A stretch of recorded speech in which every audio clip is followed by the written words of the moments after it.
ముఖ్యమంత్రి KTR మీడియాతో మాట్లాడుతున్నారు. లైవ్ చూద్దాం. Project called as Mission Bhagirath, which is aimed at providing a portable drinking water connection to each and every one of the 10 million homes, 1 crore households in Telangana. A unique project where we spent nearly $7 billion has been completed, and today Government of India has drawn inspiration from us and has started what is called as Har Ghar Jal, a new program which they are asking other states also to emulate. Infrastructure is not again only on power and drinking water, but also in irrigation. You know, I don't know how many of you in this room know this. The world's largest lift irrigation project, the world's largest, not India's largest, the world's largest lift irrigation project has been conceptualized and has been completed by the government of Telangana in less than 4 years of time.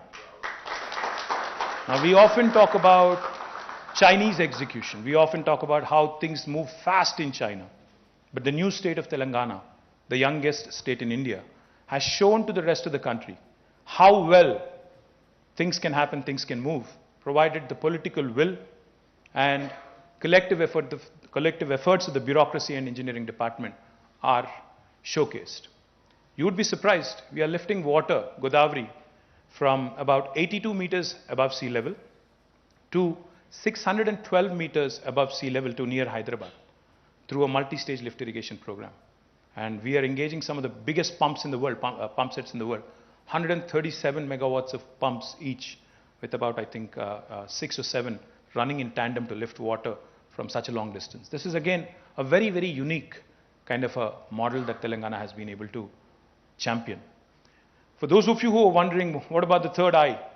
Innovation is good, infrastructure is fine. What about inclusive growth? Telangana has shown this country that inclusive growth can be showcased. While we focused on industrial growth, we did not let down our agriculture potential. Today, I'm proud to share with you, agriculture's contribution to the GSDP back in 2013 was 16%. Today, in 2021, our agriculture contribution to the state's GSDP has increased by 5% to 21%, which is humongous. 5% increase is not easy. And I can assure you of one thing, Dr. Krishna said, if there is a next pandemic, it is likely to be on the animal side affecting our food security. I can confidently say this. No matter what happens in the rest of India, Telangana will not only be secure with its agriculture produce, we will be able to support other states in the country if that happens. I hope it does not happen, but we will certainly be there to the rescue of the rest of the country as well. The reason why I say this is because our agriculture produce has increased so much that even Food Corporation of India, उन्होंने भी हाथ उठा दिया, बोला कि हम procure नहीं कर सकते आपके साथ, इतना ज़्यादा आ रहा है, इतना पैडी आ रहा है प्रोड्यूस आपसे, तो हम नहीं कर सकते हैं आपसे. That is the level of increase agriculture produce that Telangana has been able to show. You know, at one point of time, Punjab was called Granary of India. But today, proud to share with you, Telangana is that granary. We have replaced Punjab and we are the granary to the rest of India. The point I'm trying to make, gentlemen and ladies, is that while Telangana continued to grow industrially at 13% or more, our agriculture produce also, because we focused on agri, but we did not let down our farmers. We came out with innovative schemes. I talked about innovation. Our Honorable Chief Minister came out with a program, Farm Input Subsidy, called as Raitu Bandhu. 75 years of Indian independence, no other leader, no Chief Minister, no Prime Minister thought about it, of doing a direct benefit transfer to our farmers.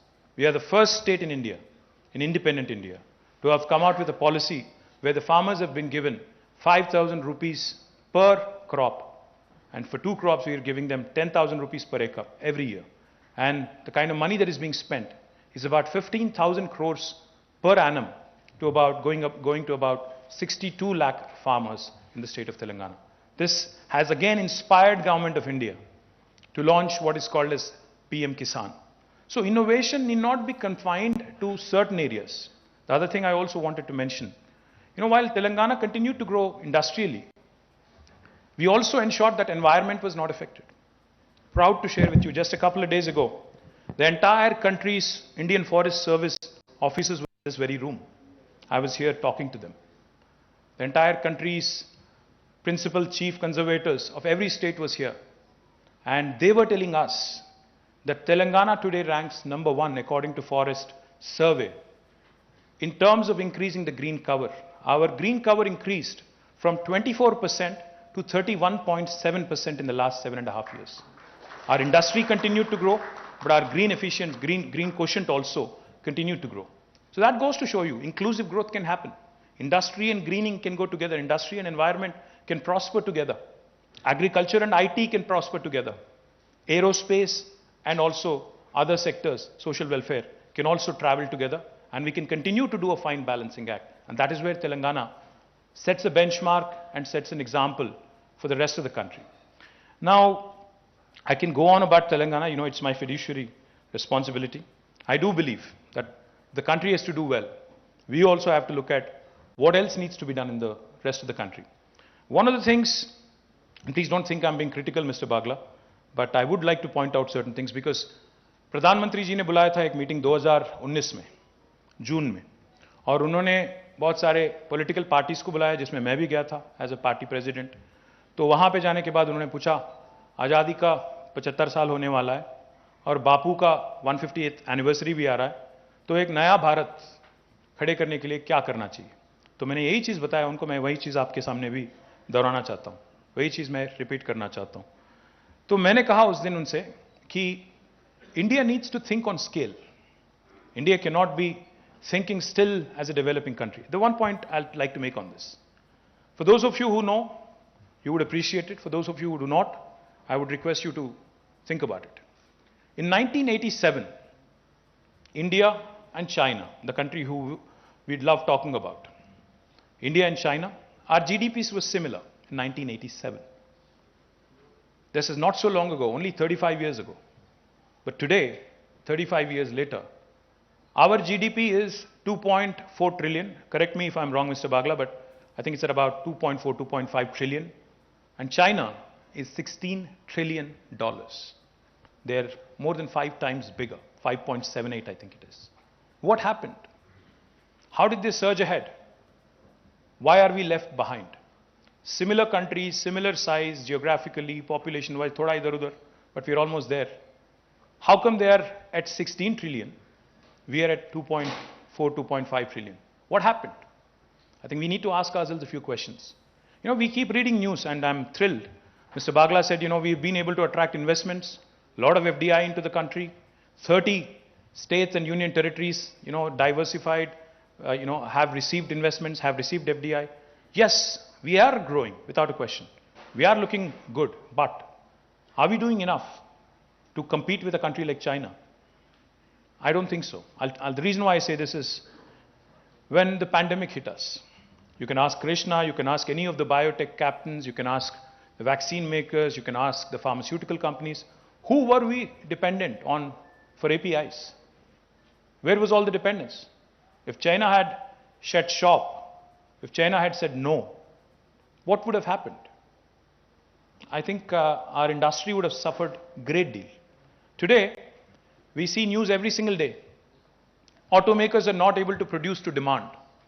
Maruti, Suzuki has scaled down, Toyota has scaled down, many other car makers and automakers have scaled down. Why?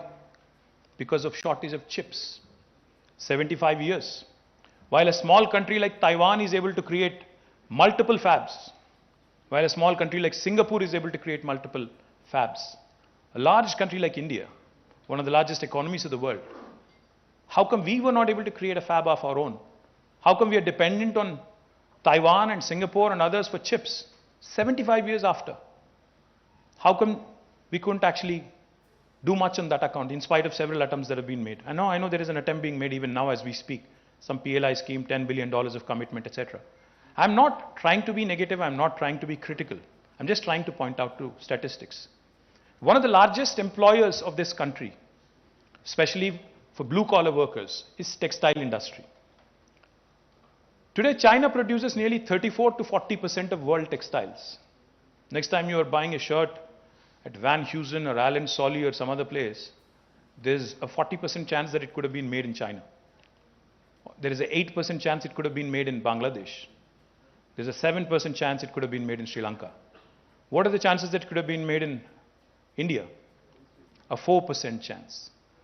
we only account to 4% of textile and apparel production of the world. With such a large think force, such a large workforce, and a sector that has the potential to employ millions of people, why are we lagging behind Bangladesh and Sri Lanka? Question that we need to ask ourselves. Can we not have these centers through a textile policy, apparel policy, have centers running in the tier 2, tier 3 towns or even smaller towns in the hinterland?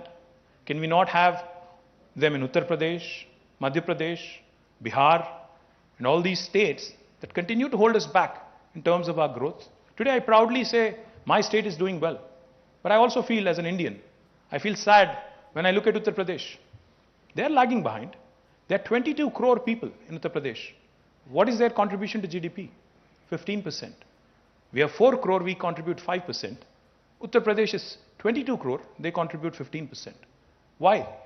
Because of our strategic inability to come out with innovations, our strategic inability to actually rethink our own selves. When the pandemic hit us back in 2020 April, we had a meeting of all the medical device manufacturers in Hyderabad. I had a very interesting conversation. Mr. Piyush Goyal was there and this was a closed door meeting. So हम लोग बात कर रहे थे, तब PPE बहुत बड़ा एक मसला था, बहुत बड़ा समस्या था. हर कोई PPE चाहता था. Because Corona had just hit us, we don't know what hit us, and everybody was worried. The staff was worried, the medical fraternity was worried. The doctors, the nurses, they were not wanting to go to a Corona patient without a protection equipment. I had a chat with one of the medical device manufacturers. So I asked him, I said, आप gloves कहाँ से लाते हो? Gloves कहाँ से लाते हो? Mask कहाँ से लाते हो? PPE कहाँ से लाते हो? He said, I bring it from China. But I said, Wuhan, the entire virus, they are badly affected. So supply chain would also be affected. How are you going to continue to ensure that we receive supplies in time? That gentleman